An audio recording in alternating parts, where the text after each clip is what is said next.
about that, but it's kind of within just that category of darkness in general, or just it's just the darker sides of life Yeah, of the I, human mind. yeah, no, I get what you're, yeah, I get that as that's definitely a different thing. But yeah, I imagine that as a really kind of a violent. I can just imagine myself. I can imagine people I know facing their, their ego, whatever it is that they're holding up, that they, whatever shame. I imagine as a violent, experience. I don't, it's probably 2 weeks of flipping out on people. I don't know per issue. Well, dude, if you're talking like, I'll say this, like, okay, well, possessions or whatever, but well, although stuff can come up for people spontaneously, um, but I will say, like, and I know this is a huge passionate topic of mine, but we don't have to completely shift into it. But if it does flow that way, that's fine. But I'm always like, I'm not, I'm always just aware that it's not everyone's cup of tea kind of thing. But in certain, like, with ayahuasca, even with LSD, which LSD is semi-synthetic, but it is very, very powerful because it's lysergic acid, basically. Um, uh, really like those two. Oh, and doing the breath work, the breathing, when you do very deep breathing for like 2 to 3 hours, those three in particular, um, um, like people can have, like, if they're releasing something, like, here's the thing, like, let's say somebody has like depression, like really bad depression, or anxiety, or phobias, or addiction, or bipolar disorder, or various different narcissistic disorders, all these things. It's like if people really go in to face that, it's really intense what comes out of people. And when you do the work I'm talking about, like, everyone's safe, everyone's secure, nobody's being physically harmed, and all of that. If you, I mean, LSD is semi-synthetic, so if you don't want to risk that in your body, then yeah, just stick with the plants from nature. But anyways, dude, I mean, people have released some dark, very deep things. And again, everyone's safe when it's happening, so nobody's being hurt or anything. And that's why you have facilitators and people, because sometimes people do shake, they make noises, sometimes they speak in tongues, sometimes they're purging, sometimes they're coughing, sometimes they're making noises. It can be very intense. Like, the breath work can be wild, because like you can be in a room of like 100 people and everyone's doing the deep breathing. Well, it's pairs of two, so one person breathes and then they have their own sitter, so it's like, let's say 50 are breathing, 50 are just sober sitters, basically. And of the 50 people in the experience, I mean, you hear, it's wild what comes out of people. So like when people want to get to the root of these things, the depressions, addictions, whatever, like what actually comes out of them to heal it is, it can be very intense, and can be very, challenging to go through. You have to be like a warrior of your own mind, really, to even face it all, because the tendency is just to not want to do that, but to kind of just realizing that the unpleasantness will lead to more pleasantness. So once you go through the unpleasantness, you're going to then be relieved from lifelong depression or addiction, or things people are suffering from. So it's kind of like threading the needle in that way. But anyways, I'm just saying, like, what comes out of people, and there are times when it's very demonic energy that's coming out of people, like they're making noises, like all kinds of stuff. And then that, it might be some 40, 50-year-old woman that's a very gentle woman in general that has depression, and then she goes through this really intense experience like that, and then afterwards her depression's gone and she's like a whole new person. So yeah, it's intense what comes out of the human psyche in that way to heal these things. And is that connected to even the reptilians or something, to where like we've been traumatized by it, now we're collectively healing it? I think it is because it seems like they need to like chemically alter people to hijack them.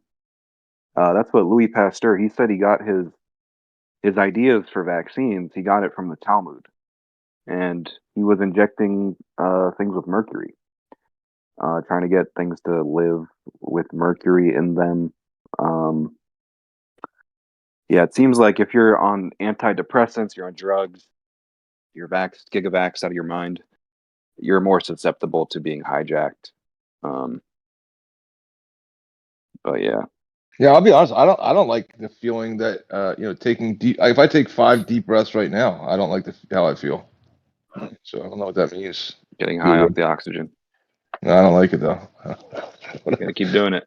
No, No, I know, dude. That's the thing, dude. There's like, dude, for me, in my experience, like, there's just layers and layers of unpleasantness that I've had to work through. I mean, unpleasant's not even an accurate enough word, but like, yeah, I mean, even like you can do even they call it Bostica in certain breathing traditions, but you basically you just sit down with, where you're kind of just sitting on something. You don't really put your back up against the chair per se, but anyways, then you just take your arms and you just put them both up and then back down, like where your fist is like maybe right next to your ear, and then your fist goes up above your head, and then back to your next to your ear, and then up above your head, and do that with both your hands. And every time you go up and down, you go like, you do inhale and exhale, boom, boom, you inhale, exhale, as you do the arms up and down, like in sync. And yeah, it can be very powerful. Like even if you just do like 60 of those or 30 of those, and you can see what it stirs up. And like, yeah, I mean, yeah, like when I very first started meditating, like, yeah, there was all this like heat and like, yeah, anyways, there's a lot that people carry. Yeah, I always reference my one friend who's a girl. And I always talk about how her mom raised her in the way that that you guys are into now, but nobody really was at the time. And yeah, she's full blown into that. She's as far as the that there's these emotional things. She has a whole. I mean, I'll ask her for whatever the literature is she has on it, but that these emotional things are literally tied and they're like toxins that change your body in a physical way, and you have to get rid of them.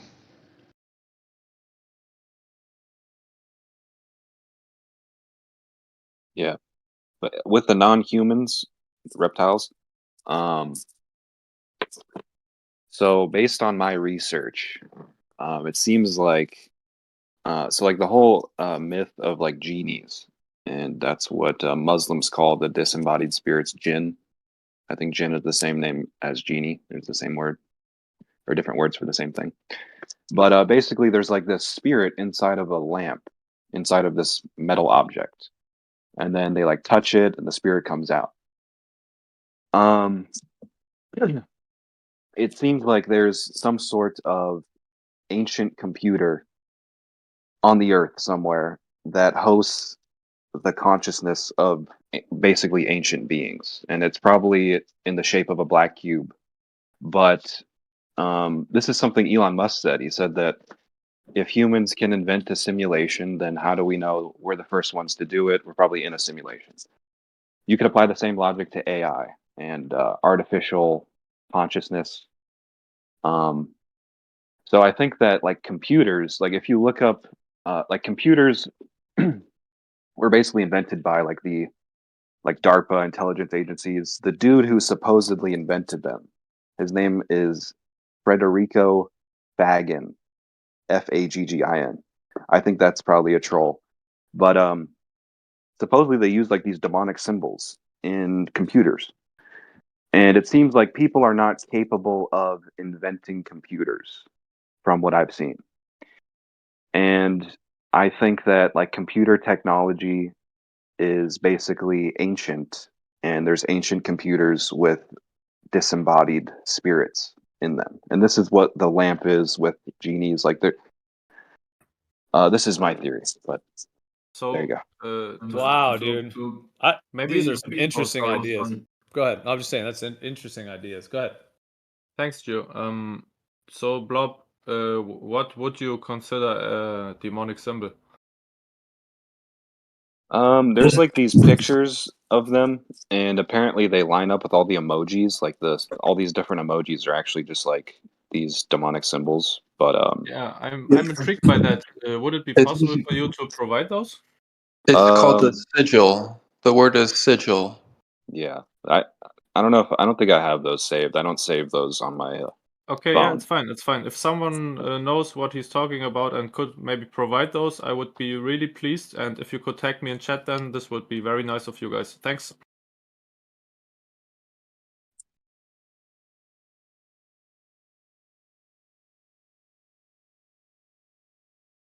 Dude, that's pretty intense though, the connections you're making to like computers.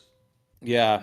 Because like there's that thing with the television, like which originally like was designed for basically like mind control and trying to get telepathy ingrained into people. And then like the demonic, like what TV is, like television is so like demonic, and all of the, let alone all the propaganda and everything else with it. But it's like this programming thing that was put into humanity.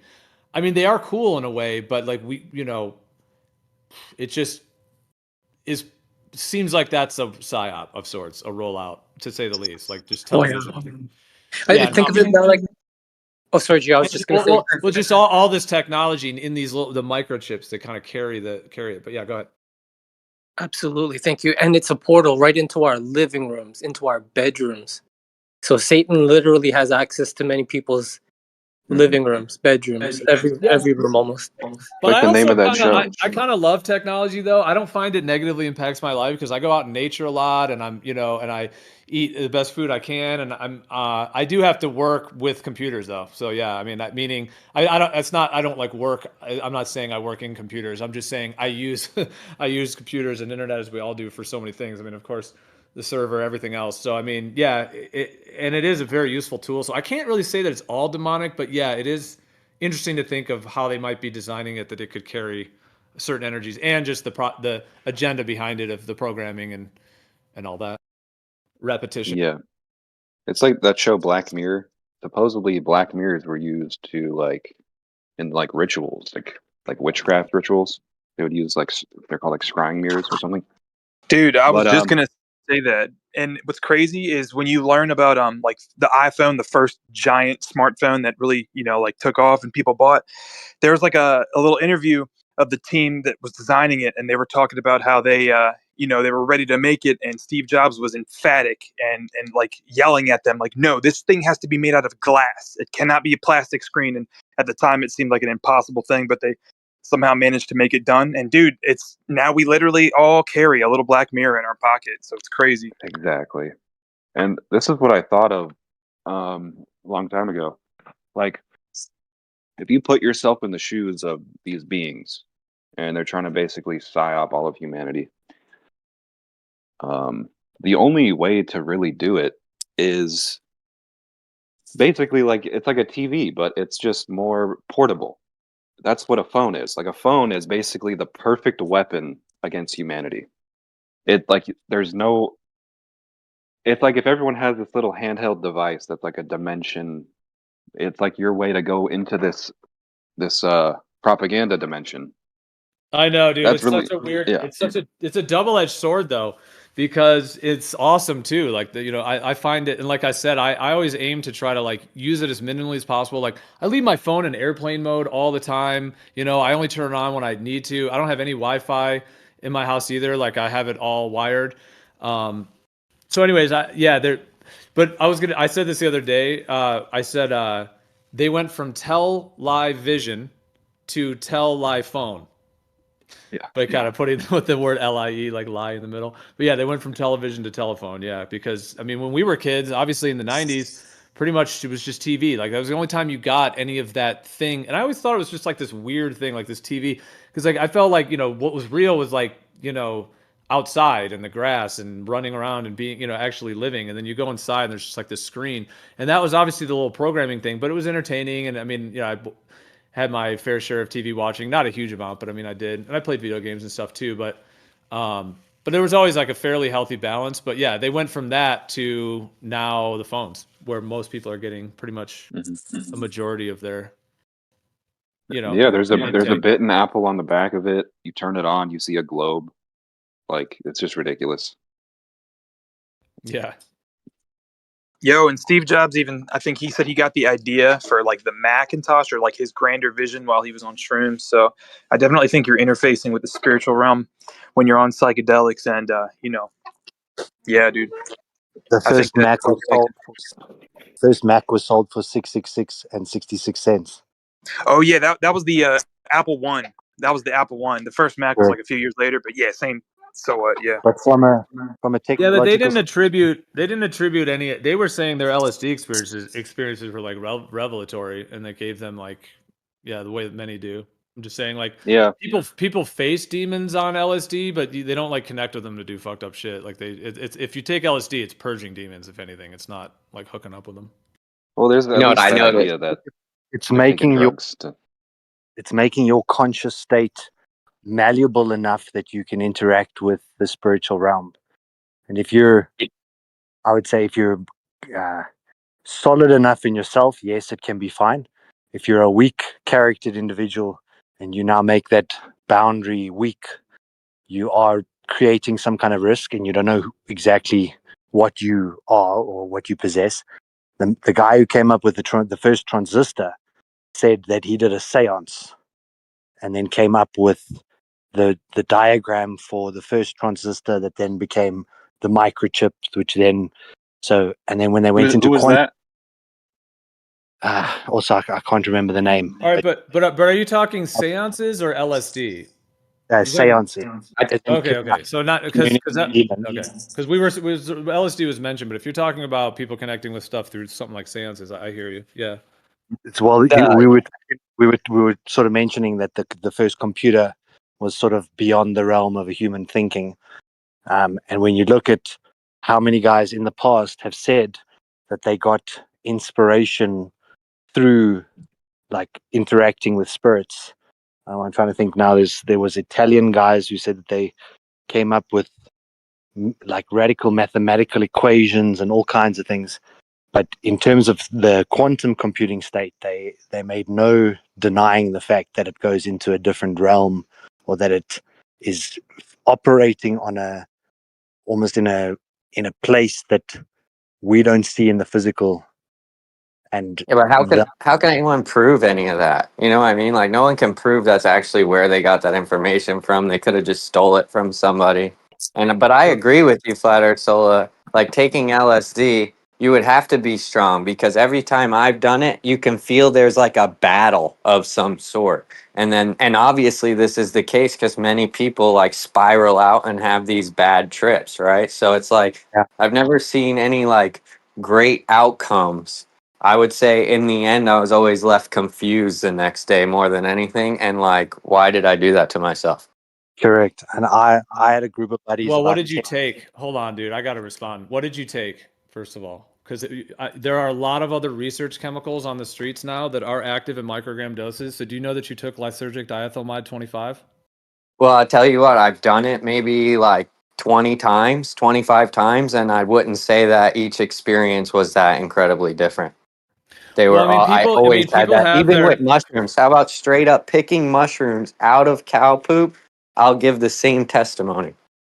Okay. Yeah, well, that was So exactly. hold on, dude. I would like to say my thing. Hold on. Okay, so I hear what you're saying. Now, I would just like to say from my perspective what the case is. So LSD does not require necessarily a strong anything. It has been used in like mental institutions to pull people out of complete and total psychosis. It has been used on the weakest of people that have whatever addictions and so on. It just depends on how you utilize it. Dude, the positive outcomes with LSD, Tora, are absolutely profound beyond anything that exists that is well, other plants can do this as well when you do it in the right context. Now, if you were just taking a dose, going out, hanging out, so we all have like when you take LSD, when you like close your eyes and go inwards, like in a therapeutic way, things come up, and you have to kind of like allow what comes up to come up and to like feel it and to experience it. Most people want to just ignore it and suppress it. So that's one thing. And I mean, feelings of confusion, that is actually people's processes. So that is a thing. Like you were saying, feeling confused, people have that, like meaning they start doing LSD therapy or working with other things like this, where the first thing they confront is a lot of confusion. And then they realize that it was linked to some trauma, something from their birth, something from chemicals they took, whatever it was, they connect that confusion. So it's not that LSD does things because it doesn't just like do that, like just make someone confused. It activates the human mind, and that's been shown like thoroughly through tons of testing and a lot of like direct experiential evidence of people when it's used in the right fashion, like closing the eyes, going within, and allowing what comes up and actually facing what comes up. And it can be one of the most profound and transformative things that exist. And the positive outcomes are endlessly profound in terms of like the transformative qualities of people going from some of the darkest and deepest mental disorders to coming completely out of them, completely healed by them. But it takes a lot of work to do so. But anyways, I want to say that. I know it's kind of long-winded, sorry. And then the other point is that like, I was just gonna say too, these don't just like open your mind to the spirit world in a way that you're just lost and confused and some demon can come get you. That's never happened. That does not happen. People have various connections to demons, but when they take LSD in a therapeutic setting, the LSD is activating and purging the demonic energy out of them. That's been like so thoroughly shown as well that like it's coming out. So people don't just take LSD and get possessed by demons. They take LSD and release those or purge that from their psyche and go through a process that they needed to go through. So sorry, I know it's kind of a No, heated topic yeah, for me because I feel like it's like, yeah. So I appreciate. Sorry if I'm being a little intense, but I just wanted to. I know it's a no little worries, long-winded. dude. I expected the pushback, and I believe that I can make a stronger argument for the case of Jesus Christ than any of those drugs can be made. And I No, think dude. I mean, I'm statistically fine to say speaking, Jesus is an entheogen. That's fine. yeah, but statistically speaking, Never. that people have at this point been saved way more by Jesus Christ than by some plant medicines, for sure. 100%. It's a guarantee. Yeah, I don't Well, what do think you types? one thing. I don't think you need to defend it from a contextual situation where you say in a controlled environment. I certainly have never taken LSD in a controlled therapeutic environment with people watching over me and checking my diagnostics. It's always been at a rave or some kind of big party, and someone says, "Hey, yeah, try this," and then you're in a crazy environment with 5,000 other souls that are all in their own crazy little realm. Who knows Yeah, dude. what's them or with them? What I wanted to say was my last shroom trip was about 7 or 8 years ago. We had a group of buddies, 10 of us, who went to school together, and we would meet every year to take shrooms. And then we'd camp by the river, fish a little bit, and then once it got crazy, everyone just sort of goes in their space and trips balls. And every year we would take more and more and more and sort of see where's the breaking point. And on the last one, I took 10 grams of, I think it was copper tops or some really strong ass mushroom, and I tripped balls for almost 12 hours. And by the end of it, I was praying to come out of it. I thought I'd gone into like one of those mental psychosis Word. states where I was going to be like that permanently. And I was literally lying there, and it felt like there were presences. Now, I've grown up Christian. I don't really interact with spirits and stuff like that at all. But I did not feel safe. I felt very unsafe, and like I just wanted this thing to end. And the moment I started praying, I came out of the trip. And to me, that was like it was really, again, it's a personal experience. Could have been purely coincidental.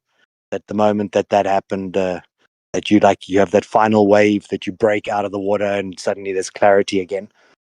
But I have not touched it again since, because I was like, in the Bible it says, "Be sober of mind, because the devil's like a roaring lion seeking to devour you." And being sober of mind means having the faculty to not allow anything into your body or around your body. And for me, that was like my last interaction with it, where that was just shrooms. I didn't enjoy LSD. I felt it was very synthetic. Like it really felt like my brain had been done in. But I was taking squares and drops and all kinds of shit at who knows what dosage. And so it was never a controlled setting with me. Yeah, so I wanted to comment. I appreciate you sharing all that and about your thoughts and journey on it all, and I appreciate the sharing and appreciate hearing that. But I wanted to, yeah, comment on the one. Well, first of all, with Torah, like Torah, I wasn't really trying to debate like plant entheogens versus Jesus or something, because I know you had said that. I mean, that could be an interesting like debate or something at some point. Because I would also, I mean, if we were going to get into it, like, I don't think that the Bible has the therapeutic potency, like transforming like very deep mental psychosis states, for example. I don't know if just giving someone a Bible or telling them to believe something was going to do that, to take them out of that, or like extreme mental disease where people are in like mental institutions where they have to be like tied down because they just try to kill themselves every second. I just don't know if Jesus is going to do much. Whereas if you give that person certain entheogens or even LSD, where they've done some of these studies, that person can come out of that psychosis and can come back into the world. So I don't know if the Bible could do that. That's a question. Anyway, so if we want to get into it, we could. But I mean, I wasn't really trying to pit them off against each other. Anyways, that was the one thing. And then just Yeah. real quick, the second thing. Well, if you want to respond to that, how about you respond to that, and then I'll say my second point. We'll just do it in order. Oh, yeah, no problem. No, I agree with you that there could be the cases of that. I do think that there is a possibility that Jesus Christ can help in that scenario. But yeah, I agree. Yeah, if you ever wanted to have that debate, we could get further into it. I just want to mention I've had a similar story like Flat Earth Solar. Took too many mushrooms, fell into a fire. So I don't, in my personal opinion, that stuff is super dangerous. I could have died if I didn't have a friend there to pull me out of the fire and put me out. So. Well, that's the thing about set and setting. Yeah, you don't want to be like driving or in anywhere dangerous. You don't want to have fire in the round, or I mean, unless you're at a low enough dose or a medium dose where you're fine. I mean, actually, certain entheogen work uses some flames and fires, but you have to have a good, a proper mind. I do have some of my thoughts on mushrooms. Mushrooms are, I kind of refer to them as very unbridled. They're pretty wild and chaotic. They don't really have like a higher intelligence that I find. Well, they do in a way. I'm not gonna say they don't. They do in many ways. And there may be different species as well. That's another question. Well, there are many different ones that may, carry different energies. But yeah, I have had like of all the different entheogens, like mushrooms is maybe one of my least favorite. Even though I have had some great ones on it, but yeah, it's a bit unbridled and it just doesn't have like ayahuasca, iboga, and peyote. Like those three have a whole nother octave of intelligence behind them that is a whole nother level of like of capacity to really work with things. Whereas mushrooms and LSD are a little bit just like a springboard. They're like a rocket, just woo, like they're pretty, yeah, and they can definitely be intense in that way. But there's so many different experiences people have had.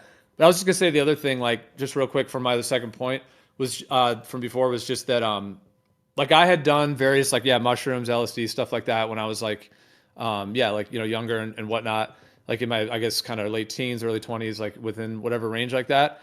And it was always like kind of like Solar was saying, a little bit more in like the going to concerts and partying and going with my friends to the botanical gardens and taking mushrooms and playing frisbee and stuff and hanging out and all that kind of stuff. And it was more kind of therapeutic, but there always was kind of like a like a reflection and insight quality and like an activation quality to it and stuff. But it didn't really have as much of like the therapeutic until I actually started doing it in a more like fashion where I would really like, take it with intention and in a sacred fashion where I would like, which is kind of more like the word entheogen versus psychedelic. Like the word psychedelic is a little more like the party, take it and trip out and listen to music. Whereas the entheogen side that word is kind of used more for, like the spiritual introspection and actually using them as tools for that. So I guess what I'm saying is that I had done mushrooms and LSD many, many, many times until I have to think when that was. Like, I guess I was in college. So basically through high school and the beginning of college, I guess it was more like, I guess you could say recreational or psychedelic type quality where I was just going to concerts and hanging out and all that kind of stuff. But there was still like a process going on within me, and it felt very healing and beneficial every time as well. So it was useful in that way. But it wasn't really like, okay, I say that, but it was like cleansing of my energy, but it didn't really like heal my deeper stuff because I was always had my eyes open and hanging out and talking and stuff like that. I wasn't like going within. So once I kind of did it more like the first time in like the entheogen way, where I actually closed my eyes and went in, it's amazing. It just completely like that's when my process actually started. So like I had done them like many times before that, and my actual process on a deeper level that I had to go through that didn't even start until I actually did it with that focus. And then it started from then, basically in terms of the really getting to the root of like a lot of my own traumas and a lot of my own things that I had to heal within myself. Yeah, I 100% agree with you on that point. Um, Probably the best trips I've ever had is when I sat with my eyes closed for 3 hours and saw the most incredible colors and places, and like your mind takes you on such a journey. But I've always felt like it had an incredible reset quality, kind of like when you reset your Wi-Fi and you get that fresh connection. It was the same sort of thing with taking any one of these mind-altering type drugs. When I come out the next day, I feel like my brain's been rewired, and things that previously didn't seem fascinating now were that I started to analyze the world differently. I started to become more conspiratorial and sort of research different topics. And the group of buddies, we all sort of did the same. We could talk about much more varied topics. It wasn't the very baseline chit chat that you have with your buddy about which sport team won this weekend and what. It was like, really, what's the meaning of life and why are we here and what are we? And, so that reset that you get after, I've never done it like what you're saying. What do you say? Entheogen. Entheogen. entheogen. I'll go research that. But one of my friends takes microdoses of shrooms every day, and he runs marathons. So he takes shrooms while he's on his run, and he runs 70, 80 kilometers. By the end of the run, he's had like 2 grams in 0.2 doses at various markers and stuff. And everyone else is looking at the tar and hating their life. And he's like touching the trees and, you know, really exploring. He does like mountain running, and he runs from ocean to ocean. And he says to me, like, there's nothing greater. Like, this is the greatest thing he's ever experienced. And everyone else is hating their life, looking down, and he's looking at the world. I've been out of breath before on mushrooms, and it was one of the worst experiences. Like, exercising while you're on psychedelics is a nightmare. You But heard that's about why you heard about the guy who pitched a no-hitter while he was on LSD?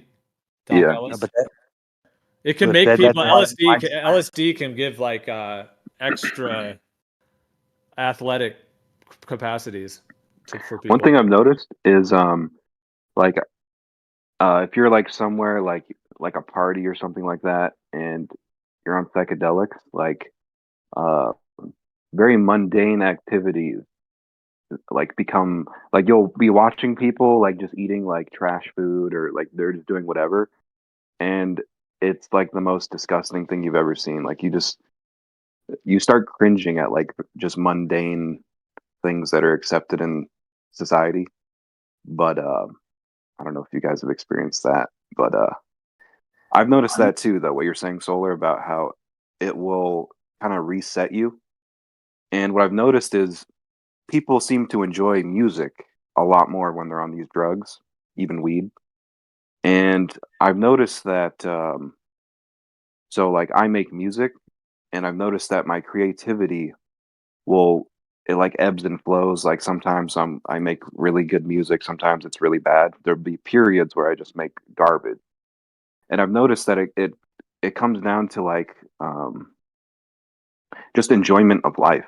Like, if like people, when they do these drugs, they enjoy music more. Like, you could take an adult because adults don't really enjoy music as much as like kids do. And it gives you that childlike spirit, and it makes you enjoy things more, and leads to genius. When I it think comes the to no creative. hitter. Oh, I thought you were done. My bad. Go ahead. Straight. I feel like the no hitter thing got like got blown over. That's like a spectacular event, dude. Like, Nolan But wasn't Ryan he already only good though? Nolan Ryan has only pitched 7 no hitters in his whole career. Like, that's not even an easy thing to do for the best of the best. Like, who the fuck was this guy? Yeah, but how many times did he do that and not pitch a no hitter? Nolan Ryan only did it 7 times. That's what I'm saying. If you could do it while you're tripping, that is a tremendous feat right there. I don't know. No, I'm saying, like, how many times did he pitch while he was on drugs and not? I don't pitch even a know who no-hitter? it was. I don't know. Who was it? Gio. Doc, his name was Doc Ellis. There's all kinds of info if you just type it in. Anyone will find just DOCELLIS, Doc Ellis. Looks like there's 3. I just went to Wikipedia quickly, so I didn't really look quickly, but it looks like there's 326 no hitters total. Does that sound right? In the world? Yeah. Out of all the history of baseball, that's what I'm saying. Nolan Ryan only had 7. 326 is what they claim. Since 1876, though, so who knows the recording? But yeah, 326. So yeah, he's one of those. Yeah, dude, he was on. Well, he said he like took out. So he was. He didn't think he was gonna play that day. So he's like, you could watch videos of him describing. He's like, I was hanging out with my friends, and I just decided to take some of this LSD. And it wasn't the first time he took it or anything. Like, I think it sounded like he was quite familiar with LSD. And so he took some. It sounded like maybe he took around 250 to 300 micrograms, which is definitely getting into that higher dose range. Like, usually when it's used in like a therapeutic context, anything under like 200 is generally like only kind of like activates only like the surface level of the unconscious. Whereas when you do like about 250 micrograms or more, it tends to kick it into like where it's immersive and where you go fully into the unconscious. And that's when you like close your eyes and go within. I mean, you could take 500 micrograms and be at a party with your eyes open, and you're not going to really go through that. So that's the difference between kind of going within versus not. But anyways, but yeah, so he took like, it sounds like he took probably around that, like maybe it wasn't 500-600 micrograms, but from what I remember, I think, probably was like it was hard to estimate, but it's, it was like probably 200 to 300 microgram, meaning it was not just a low dose. Because he said that when he was pitching, like, he's like, he was getting all these visuals and everything was waving. So like he's tripping on LSD, the whole world, like he's getting all the visuals, which anyone who's taken LSD knows, especially at that dosage, like generally there's the whole effect that occurs. And he pitched a no-hitter. And he said it I'd was love like, to see the video of that game. If that I know. was recorded, I'd love to see the video of that. That would be. I wonder if that's out there. I haven't really thought of that actually with his story. Gio, is there a certain age that it should be restricted to, in your opinion? Just wondering. Well, LSD is a semi-synthetic substance, so it's kind of like use at your own risk in my viewpoint. I don't. There's been no evidence that's ever shown that it's damaging, although I know there's a lot of propaganda. But like the actual real science of it is that there's absolutely nothing about it that has ever been shown to be damaging. However, that doesn't come from nature technically. I mean, lysergic acid does, but not actually LSD. So yeah, that one. I mean, I wouldn't give that to children ever. And in terms of like even when you're older, you should really like well, there's a lot I would say about it, but yeah, it's not, anyways, it's not something just to take lightly or whatever. But anyways, that is also kind of a semi-synthetic chemical. But in terms of like the ones that come from nature, like plants, like ayahuasca, things like that. I mean, they like in South America, when they use ayahuasca, they give a tiny little bit, like a little half a teaspoon or whatever to even the babies, and the young ones. They give just a little tiny bit. But generally with these, no, it's generally like in any of the cultures, the kids are usually not taking them. You have to generally come of age. So, by the time you're, if you want to just say 18. So different cultures have different, but no, they don't, in the traditional ways, they don't give them to children other than maybe in tiny microdoses, like I said, with ayahuasca or something. But then like with the peyote traditions, there's a time between that kind of, 15, 20, 25, whatever the age is, et cetera, to where they go through that, after puberty. So yeah. Yeah, thank you, Gio. That's awesome. Yeah. You can do other things with children, like maybe like breathing or body work, or there's other ways to kind of help them. But yeah, although dude, there have been stories like apparently there was this one with LSD. It was like a young child. She was like 10 years old, and she was just insane. Like she also was trying to kill herself at every chance she had. Like had to be basically strapped down. Anyways, but there was they had given her LSD like in the scenario they did, and she completely came out of her psychosis, and she was like basically looked like she was just going to be a permanent insane person, and by just giving her the LSD, like yeah. So I mean, is that moral, ethical? There's all those questions, but Gio, real quick, was that guy's only no hitter in his whole career? Like this is interesting, dude. No hitters is not easy. There's never been no pitcher's ever done 3 no hitters in a row. The most they've only done is 2 in a row, and there hasn't even been a lot even at that. Dude, LSD activates the human psyche. That's what it does. Like the people that have really truly researched it, they call it a non-specific amplifier of mental processes. So it's non-specific, meaning it's not just always going to take you to hell. It's not always going to take you to heaven. It's not always going to take you to anything. It's going to be different. But it activates the human psyche. That's why like some of the best music ever has been written inspired by LSD. I mean, what would music be without LSD? And I'm talking now about specifically LSD, like not even ayahuasca and stuff. I'm just talking about LSD because the way that like when LSD hit, the music has just increased beyond our wildest imaginations. And you hear of all these people that have used LSD. So my point is, it's not really like the LSD that should be praised. It's the person that is activated by it, and it just happens to be that lysergic acid has these like kind of, I don't know if it's superhuman, but yeah, it has almost some kind of like a cosmic, it's like a download of cosmic light or something. So anyway, so I mean, with some of these things, like some of the best music that's ever been written, maybe even some of the best musical performances when they're on trip it, and then something like some of these athletic things, yeah, it's intense. Sorry, go ahead. Well, I'm just saying that would be interesting if that was that guy's only no hitter, which it probably was, because there's only been a few of them. Like that's not a big event that happens. Well, it is a big event when it happens, but it doesn't happen often. But also, I'm surprised other pitchers haven't like looked into that. Like, oh, let me try that. You know what I'm saying? Yeah, he only pitched one One no-hitter. That was it. July 12th, 1970, against the Chicago Cubs. I just looked it That's up. what I'm saying. If I was an MLB pitcher right now, I might be investigating that. You know what I'm saying? Experimenting or something, trying that out. LSD in the MLB. But it's kind of like in the Olympics, you're not allowed any kind of stimulant, especially with like archery.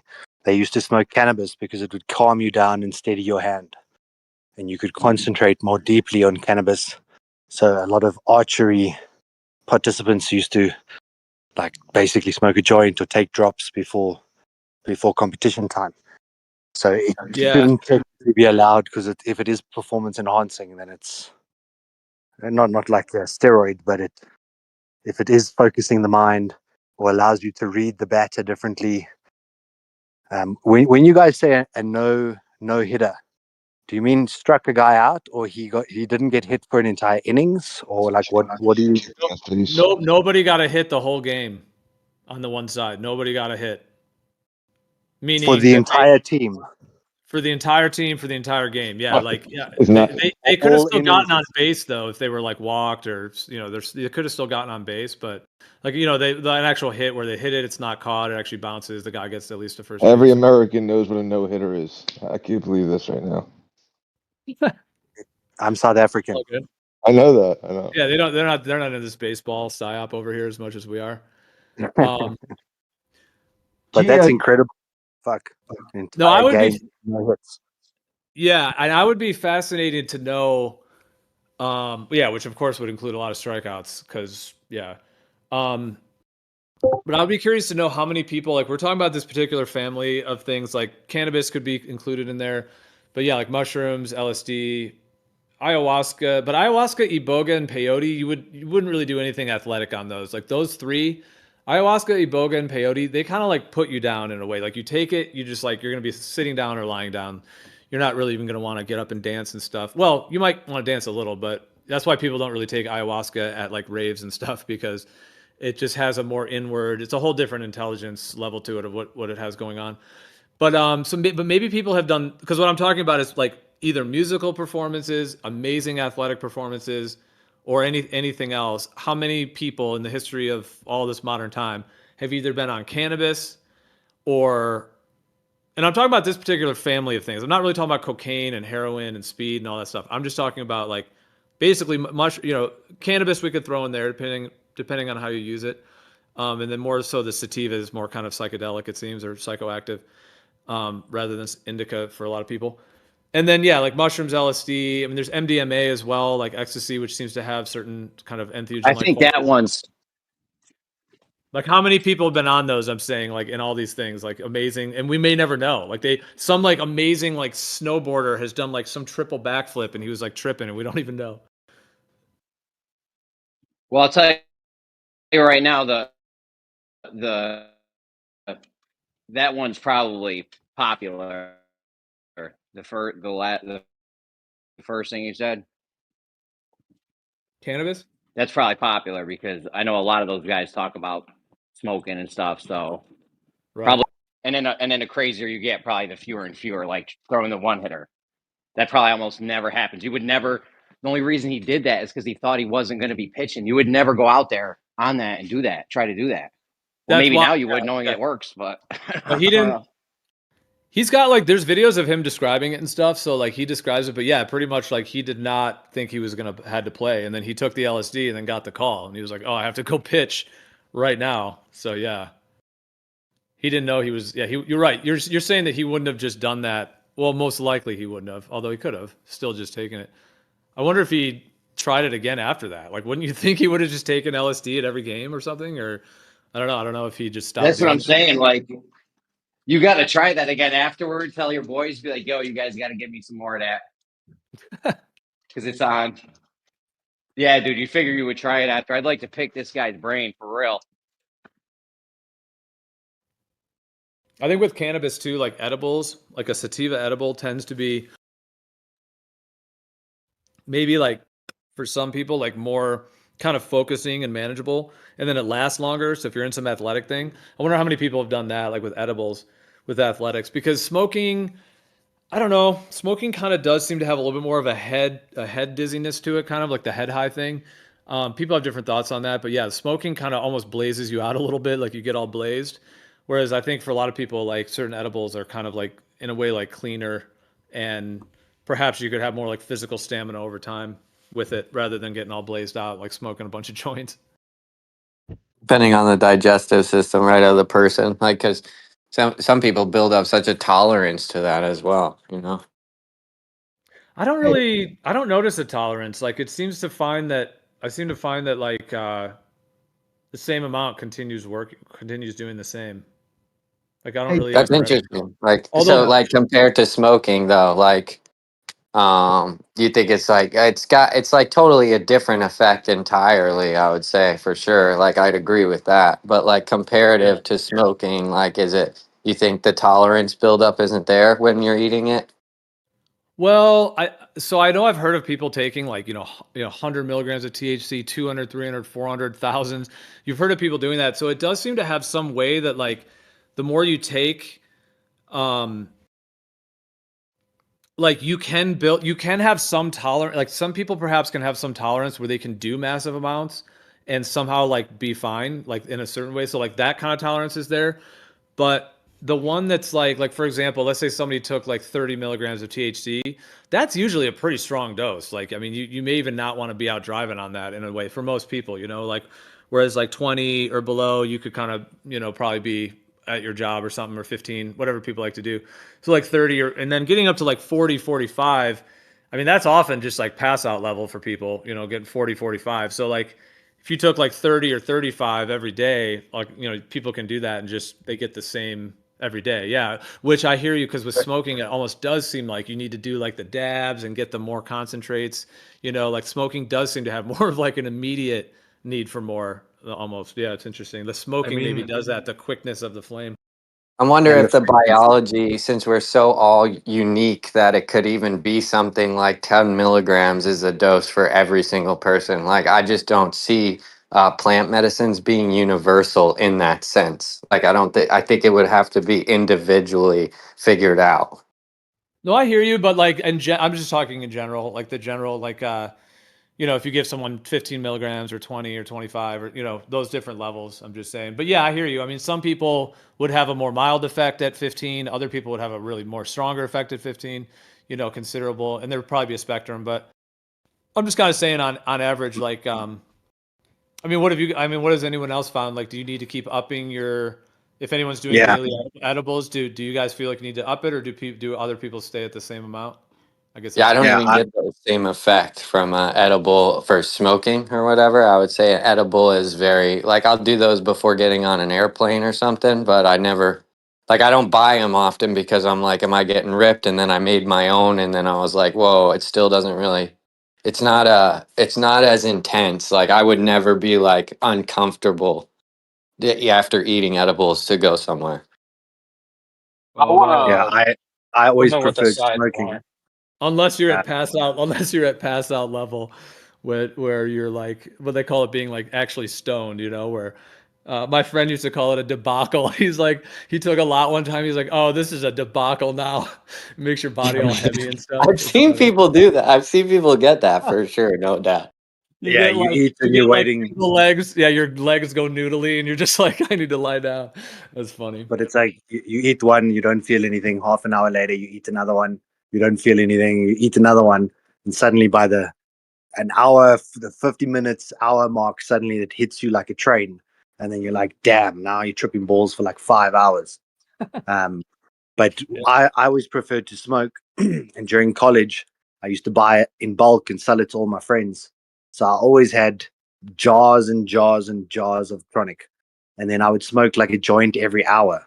And then the joints got bigger, and then it was like a pipe hit every 15 minutes or every 20 minutes, like in between different things. And then eventually you would only feel high when you're smoking. The moment you finish smoking, you don't even feel high anymore. But yet an edible always made me feel too much. Like I didn't, well, not out of control, but it just never wore off. Like the way a joint works, after an hour or so, you're down. You You're back to fully functional. You can talk to your boss. You can talk to your wife. You can do whatever. But with edibles, I always felt like it was just lingering. It was like not high, but you're not sober yet. Dude, what you described with the edibles is like, I think the first time I tried it, it was like literally that. I had one and I was like, man, this ain't doing dick. So I did another one. And then, dude, I like, you know, the diagrams in school of like your central nervous system or your circulatory system or whatever. I literally felt that, dude. It was so uncomfortable. I was just laying there like, ugh. Yeah. And then you just want it to end and it won't. It's like just goes and goes and goes, especially if you did it on an empty stomach. And the same thing like with mushrooms, we used to always use like an additive, like a syrup or a honey or some kind of a sugar carrier, because it would like allow it to enter your system. Your body absorbs sugar rapidly. So if it's in a sugary substance, it like helps with the transferal. And yes, when you take 10 grams in honey, I promise you don't. It was the worst experience. But I've been going on a interesting awareness course, like about understanding the self and understanding your relationship to your environment, and how everything starts with you.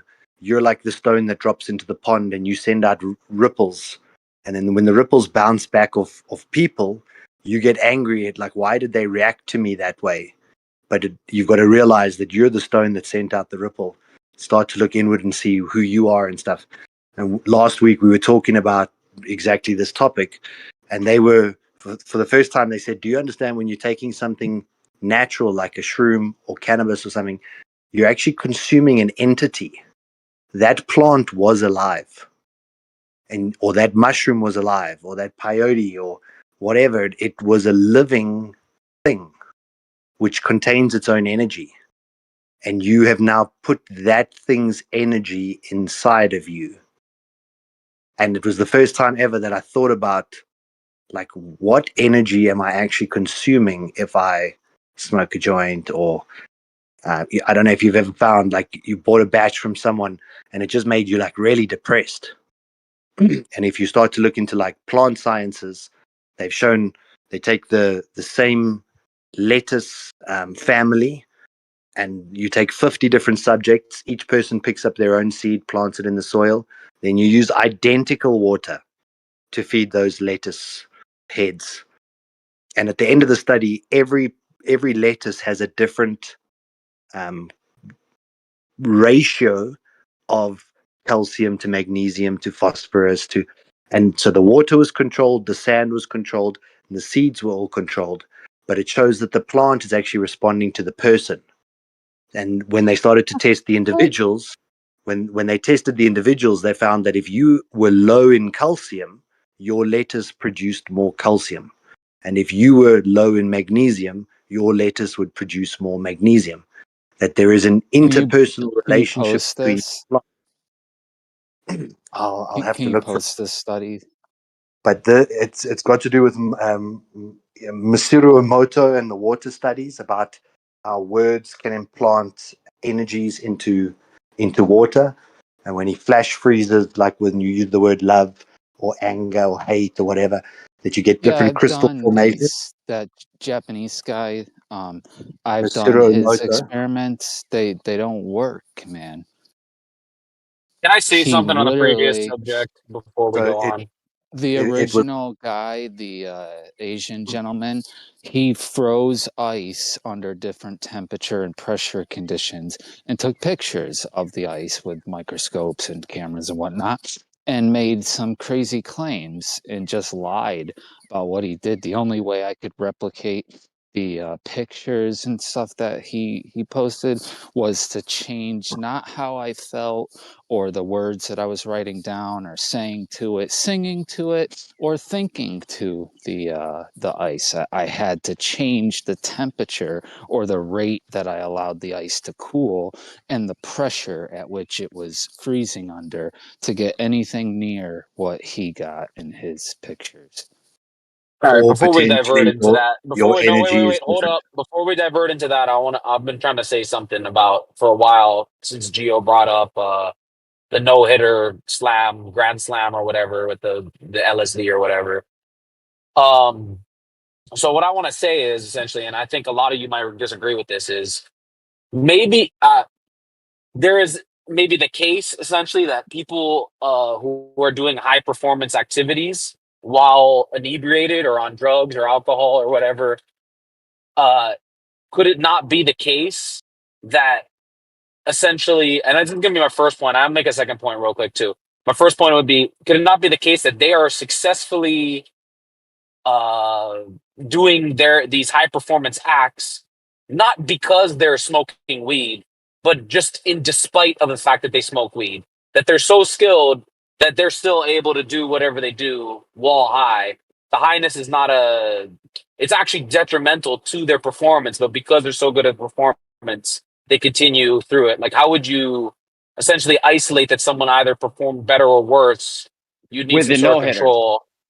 With the no Well, yeah, hitter. no, just with any type of high performance where someone said that they're high or drunk or whatever. And then my second point, I guess, is We're when not you talking get about alcohol, really. Just to be fair, we're not talking about being right. drunk. Well, I know you're not talking about alcohol, but this is kind of they all affect your state of mind or whatever. But like when you're on alcohol and say you're in a social situation and you're able to talk a lot better, I don't think that is because the alcohol actually helps you talk better. It actually just suppresses the side of you that keeps you from not talking, if you kind of understand what I'm saying. So I don't know. Inhibition. Maybe you want Yeah, to it really. respond to that. Either of those two. Yeah, it like reduces inhibitions. Yeah, and kind of reduces like the ego resistance and so on. Yeah, no, I hear what you're saying in general.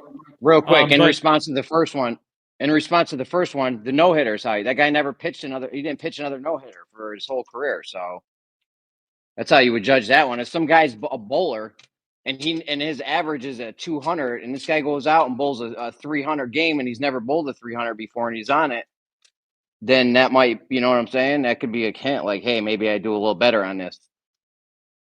oh, dude, I mean, on LSD, dude, hearing music, like I have been able to, like specifically LSD, which is such an interesting like amplifier, and like lysergic acid does come from nature. Like lysergic acid is in morning glory seeds and oliloquy, many different forms of seeds, and these are entheogens that cultures have used, and the lysergic acid is in the seeds. But when they make LSD, they take lysergic acid. You can get it from the seeds actually if you want, or but that's a little bit more of a process, or they get it from the fungus, which has a whole nother crazy connection to what that stuff is. But nonetheless, that stuff also contains lysergic acid. So you can get it from either source. But it's in the seeds naturally. And then the LSD, like, I mean, Jace is here actually, so he may even know. We talked about this before about the diethylamide group and why it's 25, because it's called LSD 25. And Jace actually helped me understand what that meant, because I kind of knew, but I didn't fully, and he helped me fill in the gaps.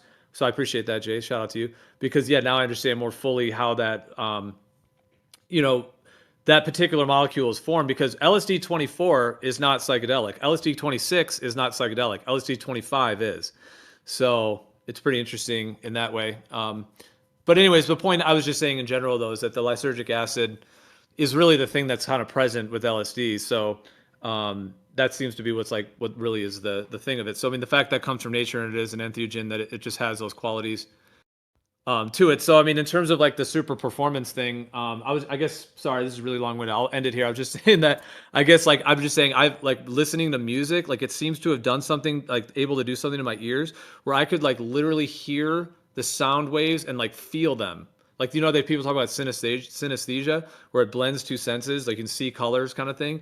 But that was that was actually my main point. Sorry, it's long-winded. But and I was able to like move in and out between the speakers, and I could detect like the actual physics of the sound waves in a complete hypersensory way that I really have never had that experience other than with LSD in particular, like that level of it, which potentially is why people love taking it at parties and raves and stuff, is because of that effect, perhaps, or something related to that. Like things just sound divine and incredible in that way. Hey, Gio, I dropped the video of that no-hitter game in the chat. It's in black and Oh, white. nice. Video. Sweet. First, I thought you said Nolan Ryan, but he did do 7 no-hitters. But then I searched for the LSD trick, and it pulled this up. And I went through a bunch of videos till I found the YouTube one. It's probably the better one instead of the. It's be cool to see it. I haven't even watched it. I just saw clips of it. Yeah, from dude, Jeremy, Yeah, dude. Jeremy, my experience. People sorry, I'll that DM it to you. I'll know DM it about to you. baseball, people that know about baseball people that know about baseball know how big that is. You know what I'm saying? That's why I got breezed over when he first said it, and I was like, "Whoa, let's bring that back real quick. That's huge."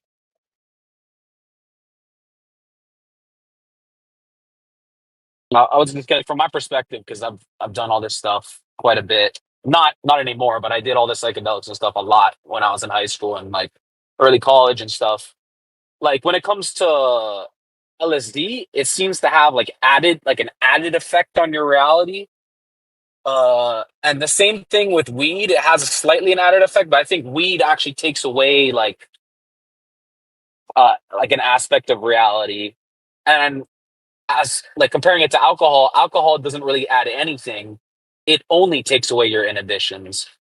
You know what I mean? So I'm just thinking like in these like high performance acts and stuff, not particularly with LSD, but maybe with weed, it's not that the weed is making you better at performing the action itself. It's that it's basically quieting your mind, and it's stopping your mind from, I guess, like self sabotaging you in a way, kind of the same way alcohol is with talking to people. Because you're not smarter when you're on alcohol. It's just that part of you that blocks you from talking is like turned off. And it's kind of similar with weed. Like certain things like that would either be boring or painful. It kind of like numbs that pain or takes away that boringness of a certain activity. It's like a taking away, not really like an adding. Whereas Well, with you're LSD, referring it to an seems like a inhibition of something. Yeah, you're talking yeah. about like a release of an inhibition, the way that alcohol, but other things could do that too. Yeah, basically all these things, even though alcohol is very different than cannabis and and psychedelics and entheogens and all that, even though they're very different, there is like pretty much with all those I just said, there is kind of a kind of a lowering of the general resistances and kind of inebriations. That's why people like are more open-hearted, open-minded. You know, like that classic thing of people being at a concert, like, whoa, man, like you're just kind of open in that way, and kind of your inhibitions are a little bit less. Although that can go the opposite. I mean, with LSD, if somebody's having like anxiety or some kind of emotion coming up in their psyche, then that could actually be very unpleasant. So, I mean, LSD is not, for some, it is like more of a party thing, but because LSD does have like an interesting effect on the serotonin system. I don't know if Jace, what you know about that. What is it? The serotogenic. I don't know if you know about like the way that LSD functions in those ways, but it does seem to have kind of that kind of some kind of a serotonin activation effect connected to that Geo, system. do you So it drink does have wine at all? alcohol. No, Yeah, maybe no, dude, champagne or no, wine. Okay. no. My history with alcohol is like, I know I've been talking a lot, so I'll pass the mic here, but I'll just be, since you asked, I'll just be brief and I'll pass the mic. I know I'm just kind of in a talkative mood right now. But no, with alcohol, like I basically, yeah, when I was like in high school and stuff, I guess I drank some, and then college. Yeah, I mean freshman year of college, definitely did some fun drinking, going to all kinds of house parties and stuff because it was freshman year. We were staying in the dorms and partying and stuff. It was like, yeah, so that was probably the most I ever really drank, which still was probably only like twice a week or something. But yeah, I had some drinks back then. But I have a thing with alcohol that I easily can drink too much. Like I have a very fast metabolism, and so it seems like I kind of, yeah, it's like my body type just doesn't really work with it. Like my body burns fuel like quicker, and so it's like I kind of need to keep being drunk. I need to kind of keep drinking it, and then, I mean, it's not like an alcoholic type vibe, but it's just sort of like I end up kind of just going over the limit oftentimes. Like not every time, but yeah, it's just not really like a. So I haven't really gone like any like crazy over the limit. I'm just talking about like drink. Like I had definitely had some horrible experiences when I was like, you know, when you drink too much and then you're hungover the next day and puking and stuff like that. So anyways, so some of those experiences have just been awful. And then I don't even really enjoy it. And then nowadays, like I just, in terms of like health and all that, I would be open to like a very naturally like a fermented, and there is like kombucha beer where it's like 9% alcohol, where it's made from kombucha. And then wine can be natural if it doesn't have a bunch of like messed up stuff in it, like sulfites and, but yeah, but ultimately to answer your question, no, I really don't drink much at all. Like I haven't probably had a drink in like literally 10, 15 years, like not even one probably. So yeah, but I mean, I'd be open to like yeah, I just haven't. It's not really. I'm not really drawn to trying to find the natural solution right now. But there are kombucha beers which are kind of natural. But yeah, I guess I don't really like drinking. At the end of the day, it's just not really something I choose to do overall. It seems. What about you? Oh, thank you. Yeah, I used to drink a lot when I was much younger. I was actually part of a group called Beer Boys. So I was like myself and my friend were the youngest in the group, and uh, yeah, we had rings made, but I did give it up. Thankfully, I don't have that urge anymore. But if you do drink still, there's a great documentary called "How Beer Saved the World" by Discovery. It goes into how they speculate how beer led to the math and reading and science, and really interesting. It's really funny. They even say that the American anthem is actually based off of the rhythm or the melody is actually based off an old drinking song. Really interesting documentary, How Beer Saved the World, and it showed how you could take pond water, where it's really filled with all types of nasty bacteria, but you can take an ancient beer recipe, an ancient Egyptian recipe, and then it'll be healthy for you because it kills off the bacteria and whatnot. Great documentary. That makes sense. Like when you're in Mexico, it's probably safer to drink like a beer than the water, right? You know. Yeah, definitely. In fact, when they were plagued with water pollution, the people who actually were able to survive were the people that worked at the beer factory. And one person who was one of the people who initiated these heat maps to find out what's going on, he found that people that worked at the beer factory were actually didn't have any issues with Yeah, you the guys didn't water watch that poisoning. movie Cabin Fever? Oh, I don't think so, Jeremy. Which one, please? The water was had some thing in it, and there was two guys who are like, we're only drinking beer. They went to a cabin to party. They're like, we're only drinking beer this weekend, and they were the ones that didn't get sick. Oh yeah, yeah. It goes back into ancient days. It's really interesting. They found that the ancient beer recipe was really high in tetracycline, which is a very expensive antibiotic. Hey, Yeah, speaking dude. of I getting mean, that's sick, well. Hold on. Let me just say real quick.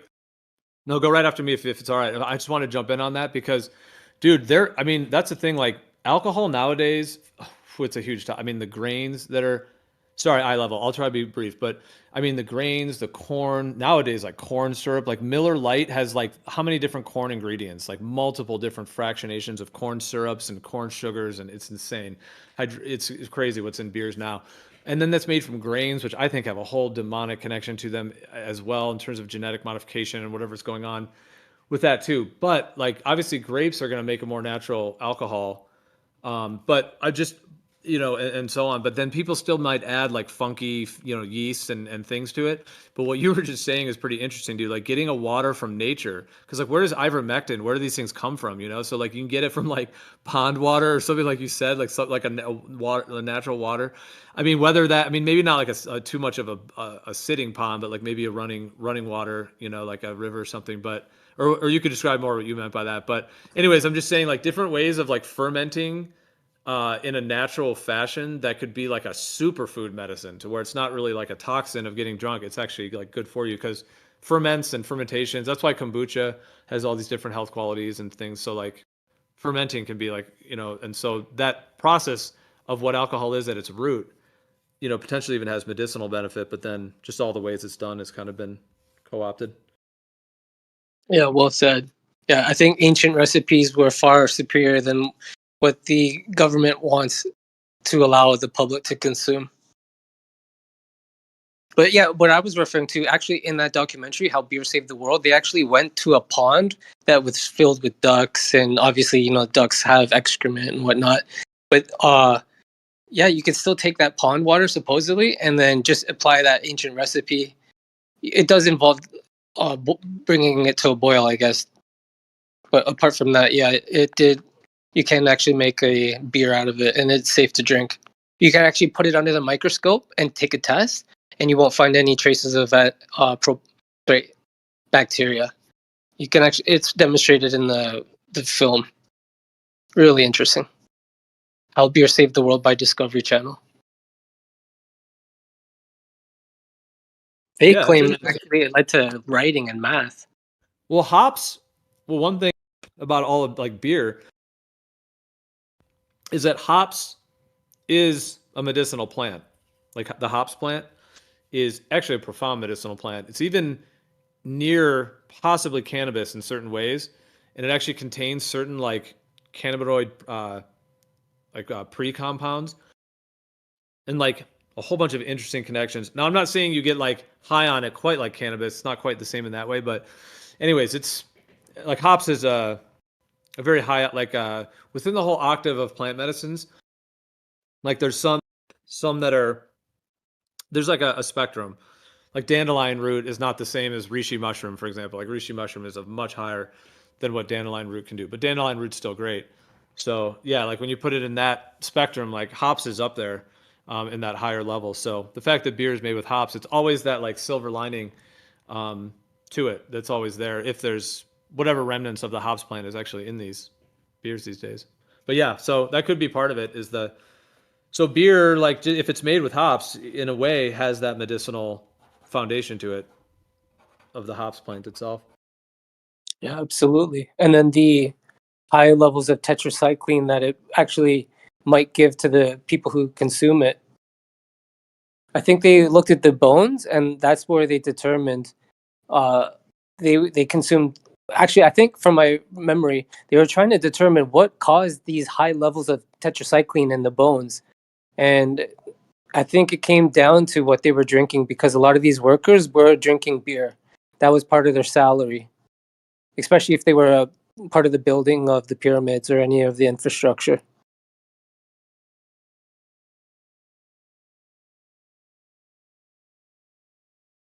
Yeah, I think it was recorded how much each worker drank, how much they were provided as their daily allowance.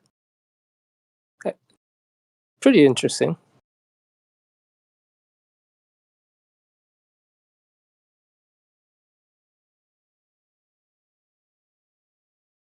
But yeah, I don't drink anymore myself, but if there was a glass of champagne maybe for a celebration, I don't know if I would turn it down. Yeah, I kind of thought recently, like maybe I should try like an organic wine from the Yeah. store. Yeah, just for fun. But I don't know. I heard there was a debate which was better, red or white wine, and I think that it was settled. There was a king of France who drank champagne his whole life. I think he wanted it. I don't know. I was pretty much a lot of champagne every day. And I think they found that because it's a blend of the white and red, it has the properties of both. So it's like champagne might be better than just white or red. Or I guess champagne or sparkling. Does anyone agree? Or I think white wine is usually better because it's unpasteurized. A lot of the times it'll be just unpasteurized. I think Don Perignon supported that debate.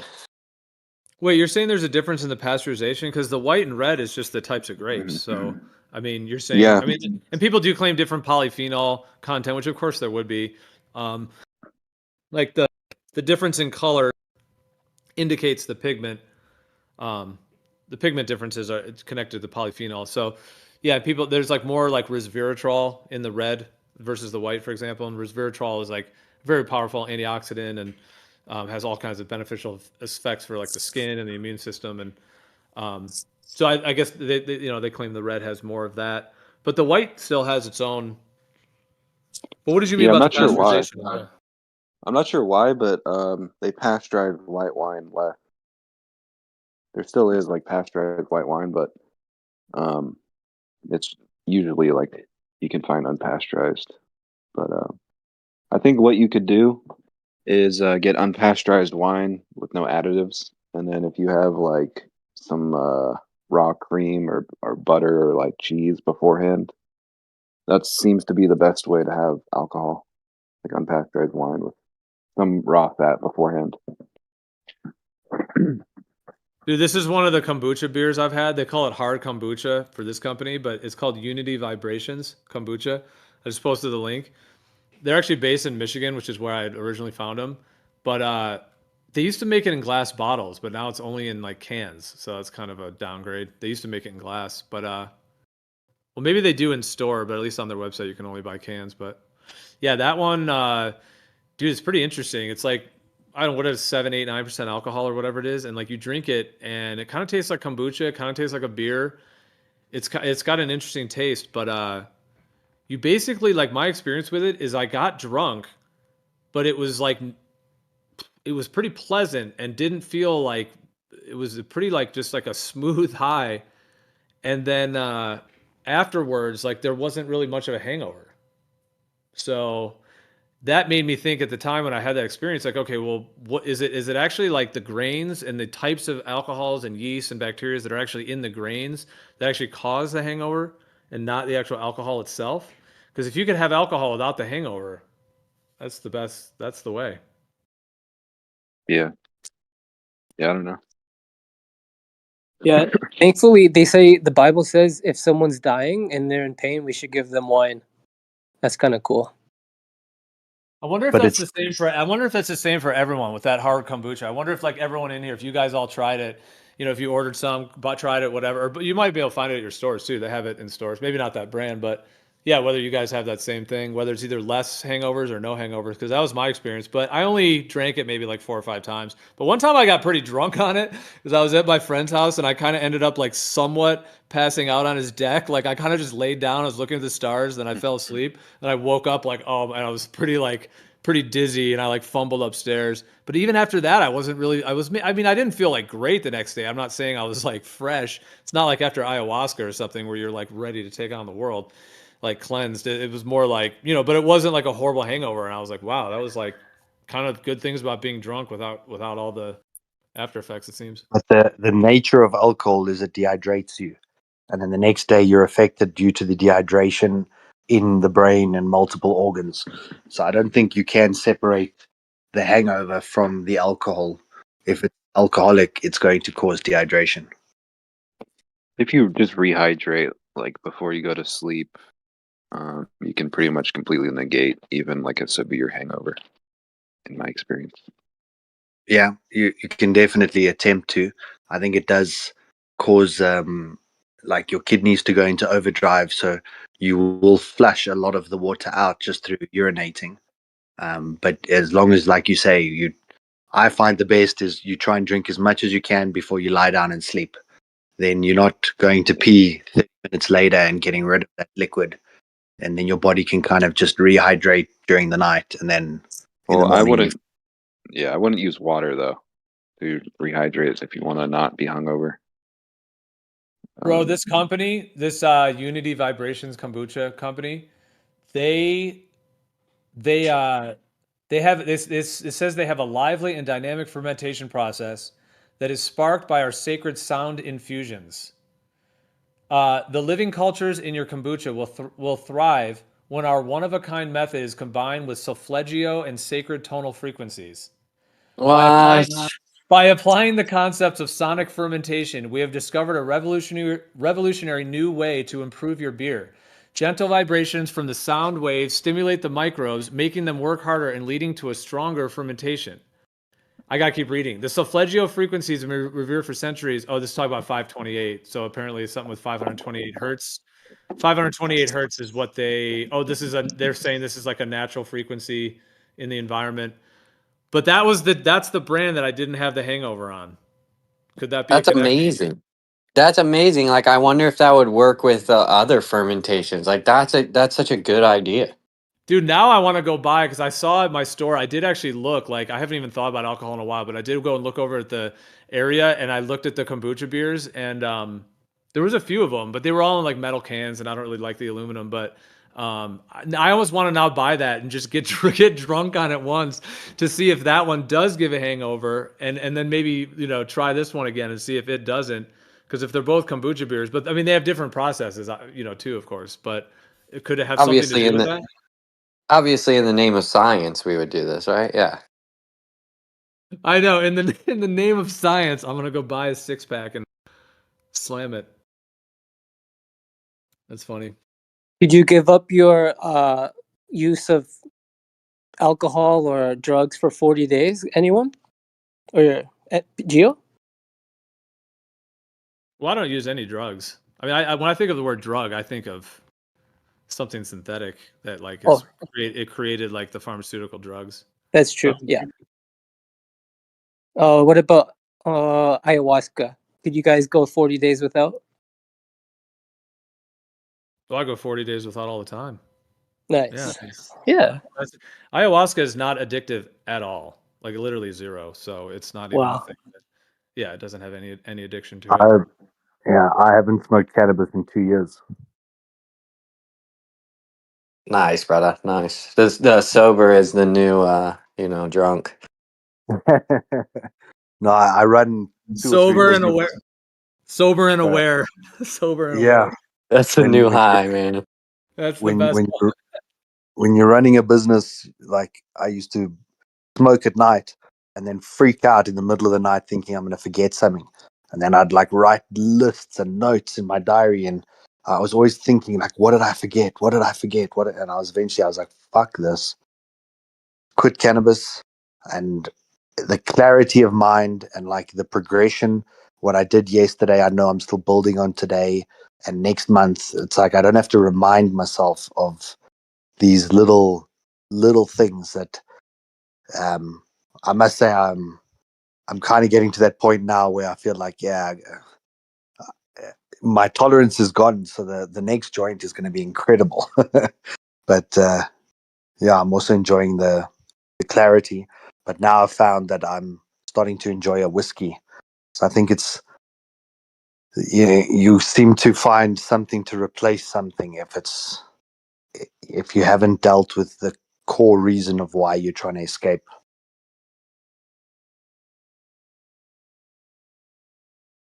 Well, that's the thing. If we're talking about kind of substances in a way, yeah, like there's different ways maybe people use them because they're kind of tools, especially if we're talking about plants that come from nature as well.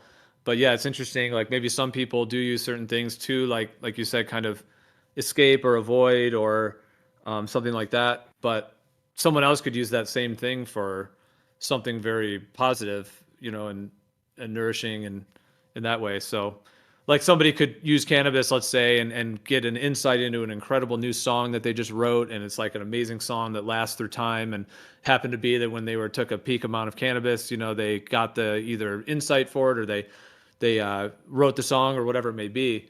But then somebody else may be using cannabis where they're kind of escaping their emotions, or maybe they're using it in some way that is addictive, or in some cases, even though cannabis isn't really physically addictive, but it can be habitual for people.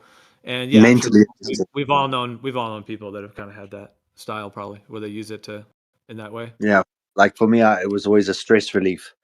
So running a stressful business, high payrolls, short deadlines, etc. Like at the end of the night, I needed something to just let go a little bit. Yeah, but it And also now, just has like an antidepressant effect, like cannabis itself. So I mean, if somebody's like addicted to it, but if it's helping them with their depression, are they really addicted in that case, or is it actually just a medicine that's helping them? Because a lot of people use cannabis daily as just instead of taking Prozac or Zoloft or that stuff, just use cannabis instead. A lot of people do that, and it's not like they're necessarily addicted to it, but if it alleviates their depression, and if they have the depression in their sober state, because like if you just have depression in your sober state all the time, like life is just a nightmare. And then when you use, let's say, cannabis, like for some people use cannabis and then boom, you feel, like no depression or very little. Then it's like, and then that person uses it every day. That's not like that's not like this in the same category in my mind of anything that would be like an addiction category versus someone that's like, someone else may use cannabis, yeah, in a way that is somewhat like that. So yeah, it's interesting the difference.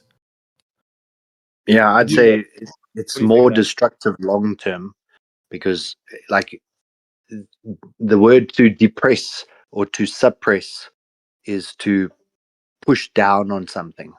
So when you're depressed, you are depressing or pressing down on some kind of an internal emotion which you're not dealing with.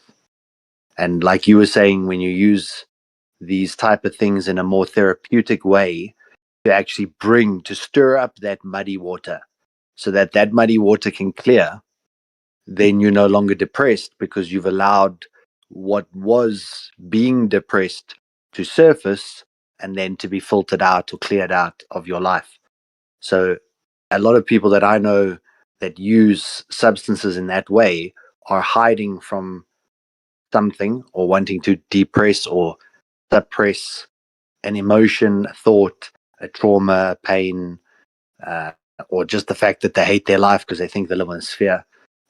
There's some reason as to why they want to check out of this place. I think it's why gaming is also such a big thing. But your life is made up of present moments. Like right now is a present. In your past, bad shit happened to you. But if you're pulling your past into your present, like in this exact moment, like it's a bad example, but like say your dad beat you. In this present moment, your dad's not beating you. But people that live thinking about that their dad beat them in the present, that something happened in the past, they're pulling that trauma into their present and shaping their future. And when you start to realize that like you're in control of your present, and the present is now, like Eckhart Tolle, he's a philosopher that does a lot of the power of now. And like there's a now, and there's another now, and there's another now. And in each of those nows, you can choose what your future is going to be based on the decisions you make in this now. Are you going to put on those trainers and go for a run? And in 6 months' time, you're going to have a great body. You're going to sit on your ass and eat 10 McDonald's burgers in the now. 6 months from now, you're going to be a blob. Like all of these nows shape our future, and stirring up that muddy water to allow it to flush out is a critical component which most people try and avoid. And that to me it's sort of the secret of life. The happiness of your life depends on the quality of your thoughts. If you're speaking to yourself badly, if you're having bad thoughts, the quality of your life will be bad. And I've met people who've had terrible lives and they've still got a smile on their face. I've met people who've had incredible lives and they're depressed. They've traveled the world, they've got a sports car, they live in a mansion, and they're unhappy. And it's down to the power of your thoughts. And these mind-altering or psychedelic experiences can help rewire some of those thoughts. But like I said earlier, when you're consuming plants that are psychedelic, you're consuming an energy. So whether you're consuming an energy in a wine form or whether fermentation is even a living creature that you're consuming that has an energy. And like you said now about that kombucha that was treated with a frequency, it's exactly the point I'm trying to make, is that everything has a frequency. So when you treat fermentation with a frequency, you get a different result. So when you're consuming a plant which has a natural intrinsic frequency, what kind of results are you getting from that versus the synthetic man-made substances like an LSD?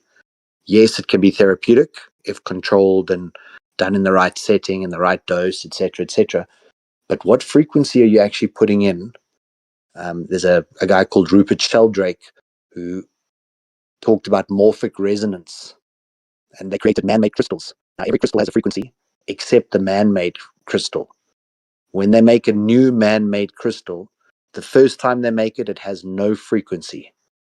And after, I think it was like a day or a week, after a period of time, a frequency manifests in the crystal. And then the next time humans make that crystal, it intrinsically has that frequency in it. And that they termed the morphic resonance. That's if you train a rat to go through a maze in one continent, the moment that the rat solves that maze, if you do the same experiment simultaneously on any continent in the world and place the same brown rat species in that maze, it will instantly take the path of the solution. That there is like a frequency that connects things at distance, why people can do remote viewing and all this other stuff.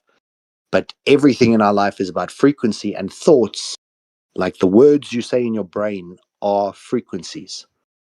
The word love, forgiveness, all of those, you're imparting a frequency throughout every cell in your body when you think about that word. When you think about how you hate your life and everything is so bad, you're imparting a frequency into every cell in your body. So it like everything is frequency, but the fact that you're consuming plants that have a natural frequency, it's been such a revelation to me to try and think about like when you have good shrooms and bad shrooms, or good weed and bad weed. Sometimes you smoke a weed and you think, yes, I want to throw that whole bag away. Like it doesn't fit with my energy.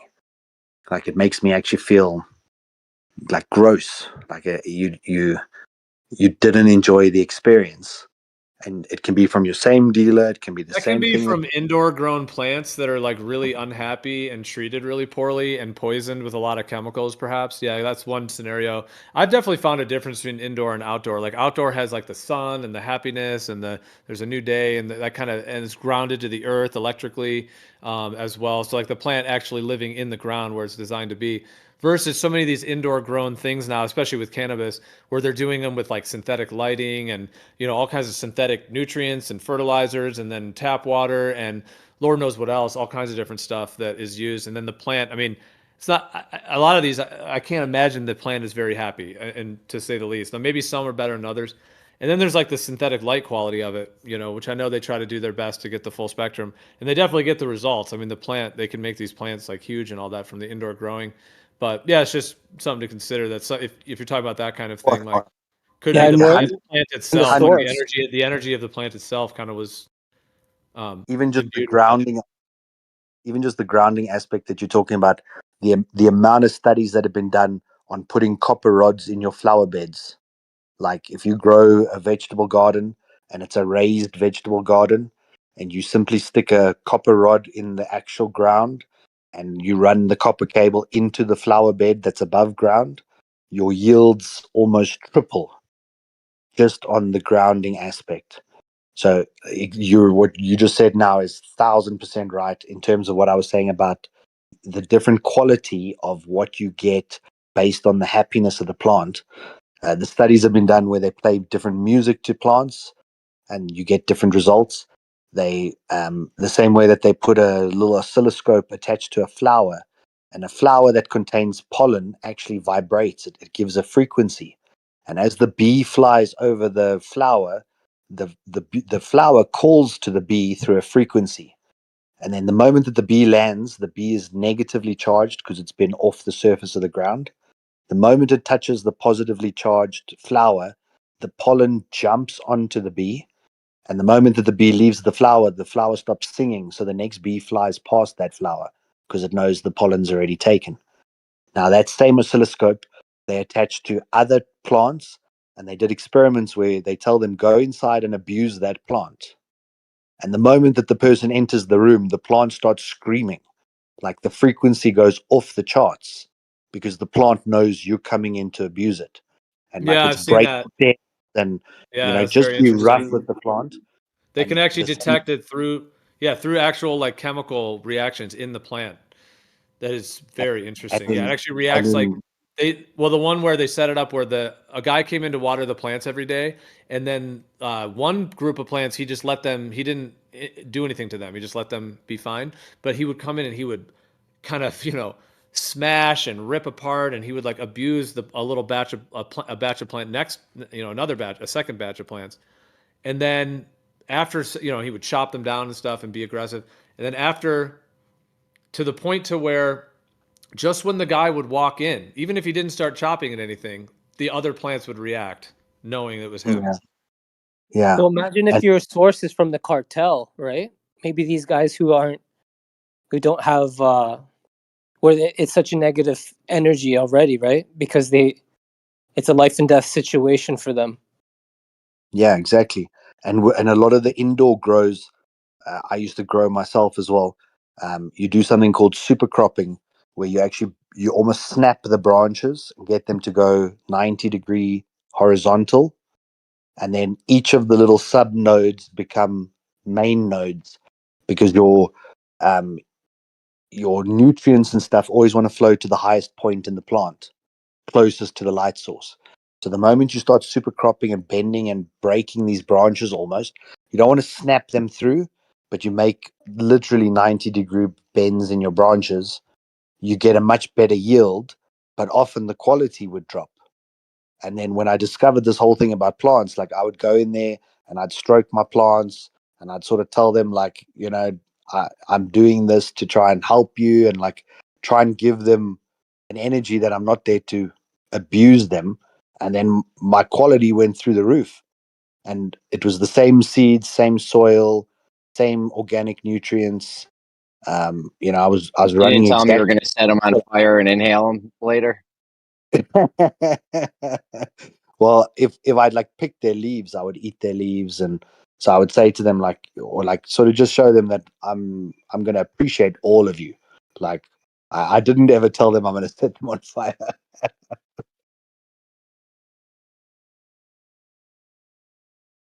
But there's definitely an interrelationship there. The energy that you're imparting on your plant, and a lot of the guys who are growing it are doing it as a job, and everyone hates their job. So you've got this miserable guy who doesn't want to be there, walking through the plant, chopping it off, like Maybe a bending slave. Yeah. branches. Yeah, you're like a really, yeah, exactly, like a slave who doesn't want to be there, putting that energy into the plant all day long. The plant knows it's being abused. Then it's ripped out of the ground and cut up, and you know it's like the same thing with a lot of times you hang most of the plant whole because there's still THC and stuff even in the stalk and the roots to a lesser degree, the roots, but the stalk especially. So if you take the entire plant and hang it, again it dries slower, and then the curing process gets better. You get all of that transfer down from the stem into the buds, and versus guys who, as a mass production, are chucking the cutting off the stalks, putting it through an automatic trimmer, and you know then putting it on these big trays to dry it so it can be ready next week. In the mass production, you could be losing so much, and even like vortexing your water. Like they've done studies now where you spiral your water through a vortex.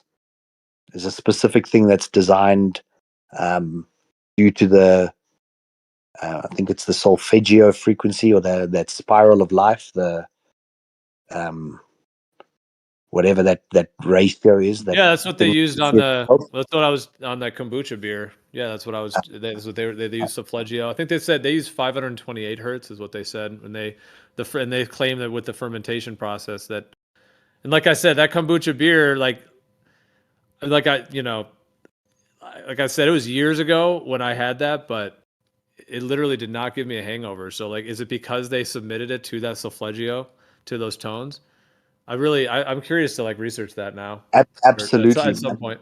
It's interesting. because like the way any living organism reacts to frequencies, it's why 5G is bad for us, etc., etc.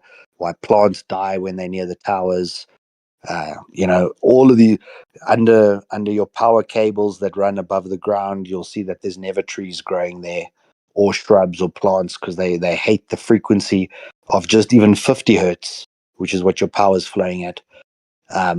So frequencies is really, really critical. But this vortexing is like when you take the plug out the drain, and then that creates like that little tornado as the water leaves.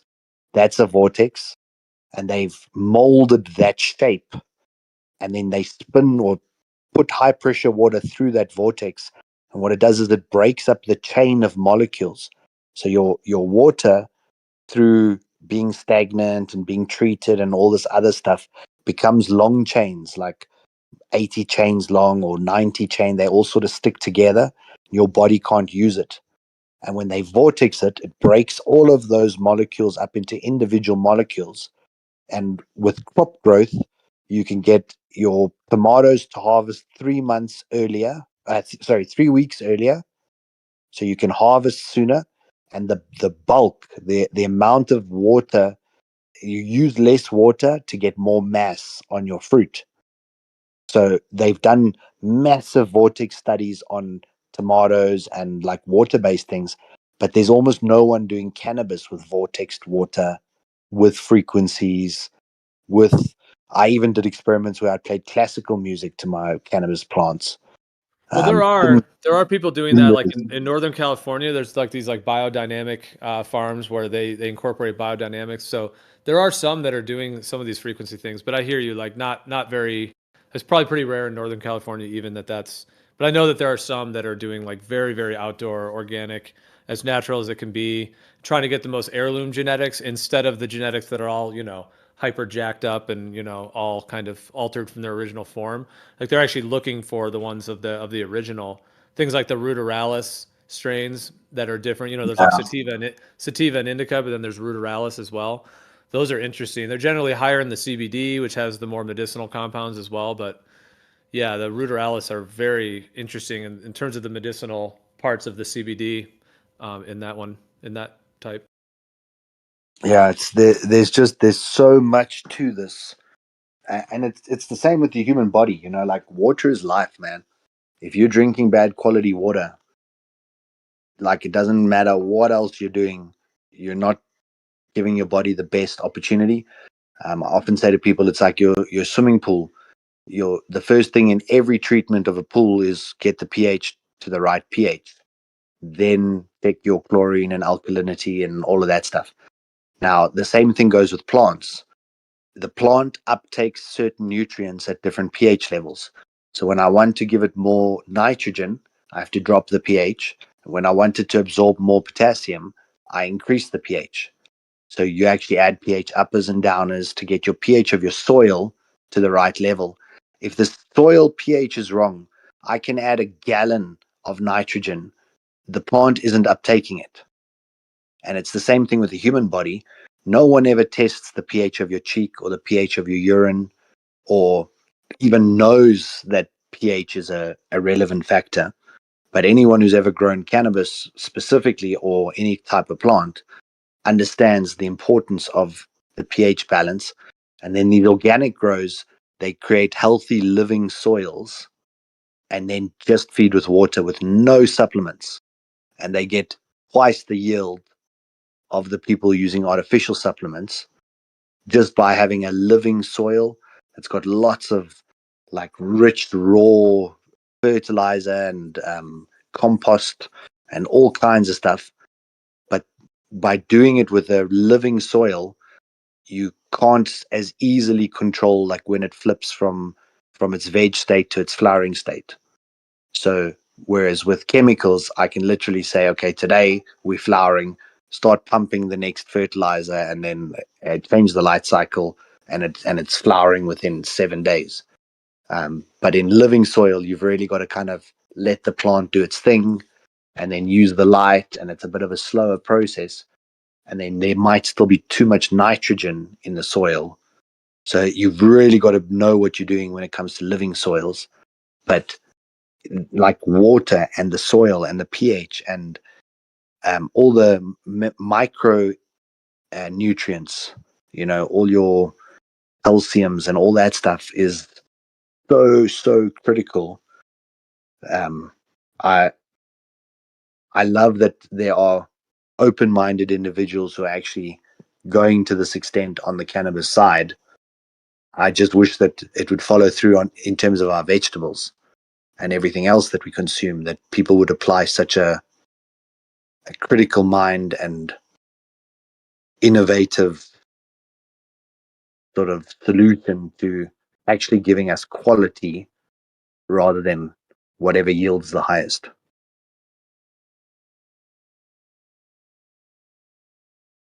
But frequency and water, man.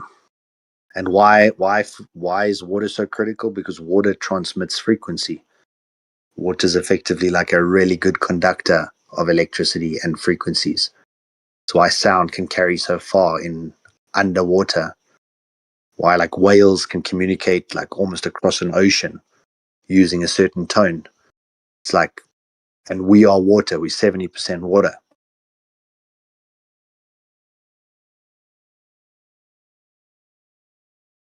Same with the plants. So use better water. Be careful of the frequencies and the energy that you're giving to that plant. That's right. And if you're a cup, make sure you fill yourself up with a everlasting cup of water, living water that will give your cup, keep it overflowing.